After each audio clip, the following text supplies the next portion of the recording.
ఓం శ్రీ సాయిరామ్. శ్రీమద్ భగవద్గీత 17 అధ్యాయంలోని చివరి శ్లోకం 28 గురించి ఈరోజు తెలుసుకోబోతున్నాం. సాయిరామ్. భగవానుడు గత శ్లోకంలో ఇలా అన్నారు: యజ్ఞమునందును తపస్సునందును దానమునందు గల నిష్ఠ కూడా సత్ అని చెప్పబడుతున్నది. మరియు బ్రహ్మోద్దేశమైన అనగా భగవత్ ప్రీత్యర్థమైన కర్మలు కూడా సత్ అని పిలువబడుతున్నది.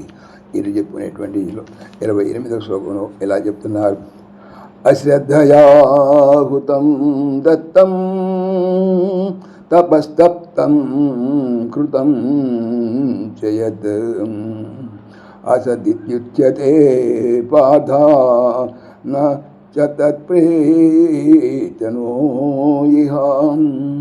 పార్థ, ఓ అర్జున, అశ్రద్ధయా అశ్రద్ధతో హుతం హోమమునర్పబడినదియు దత్తం దానము చేయబడినదియు తప్తం తపః చేయబడిన తపస్సును కృతం చేయబడిన ఇతర కర్మములను యత్ ఏది కలదో అసత్ ఇది అసత్ అని ఉచ్యతే చెప్పబడుతున్నది. తత్ అది ప్రేత్య పరలోక ఫలము కొరకు నా కాదు ఇహ ఇహలోక ఫలము కొరకును నా కాదు. ఓ అర్జున, అశ్రద్ధతో చేయబడిన హోమము కానీ దానము కానీ తపస్సు కానీ ఇతర కర్మలు కానీ అసత్ అని చెప్పబడుతున్నది. అవి ఇహలోక ఫలమును కానీ ఆ సుఖమును కానీ పరలోక ఫలమును కానీ అనగా సుఖమును కానీ కలుగజేయవు. పరమార్థ సాధన కానీ లేక వ్యవహారము కానీ శ్రద్ధకు అత్యధిక ప్రాముఖ్యత కలదు. శ్రద్ధతో కూడిన కార్యము ఏ రంగమునందును విఫలమయ్యగును. ఇక పరమార్థ రంగమున వేరుగా చెప్పవలెన కనుకనే భగవానుడు గీత యందు పెక్కు చోట్ల శ్రద్ధ యొక్క ఆవశ్యకతను నొక్కి వక్కాణించుతున్నారు. గీత పూర్తి కాబోతున్న ఈ సమయంలో కూడా శ్రీకృష్ణ భగవానుడు శ్రద్ధను గురించి బోధింపదగు అవకాశమును ఏమాత్రము జారవించుకోలేదు. ఏ కార్యమైనప్పటికీ అది హోమము కానీ దానము కానీ తపస్సు కానీ అధ్యయనము కానీ శ్రద్ధతో చేయబడనిచో నిరుపయోగముగవును, దైవ సంబంధం లేనిదగును, అసత్యగును అనగా చేయరాని దానితో సమానమేగును అని ఇక్కడ పేర్కొనబడినది.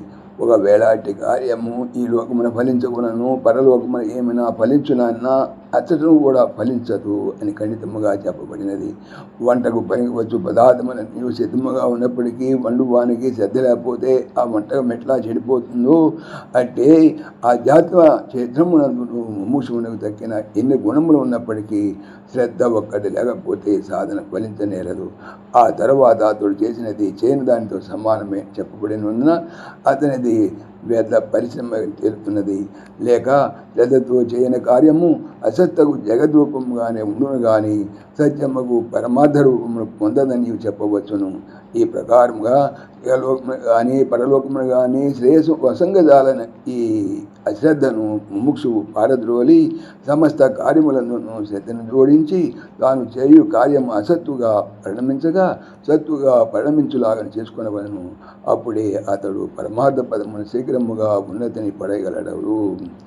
ఓం ఇది శ్రీమద్భగవద్గీతాసుపనిషత్సు బ్రహ్మ విద్యాయాం యోగశాస్త్రే శ్రీకృష్ణార్జున సంవాదే శ్రద్ధాత్రయ విభాగయోగో నామ సప్తదశోऽధ్యాయః. ఇది ఉపనిషత్ ప్రసాదకమును బ్రహ్మ విద్యయు యోగశాస్త్రమును శ్రీకృష్ణార్జున సంవాదమునకు శ్రీ భగవద్గీతలందు శ్రద్ధాత్రయ విభాగ యోగం అనేటువంటి 17వ అధ్యాయము. ఓం తత్సత్.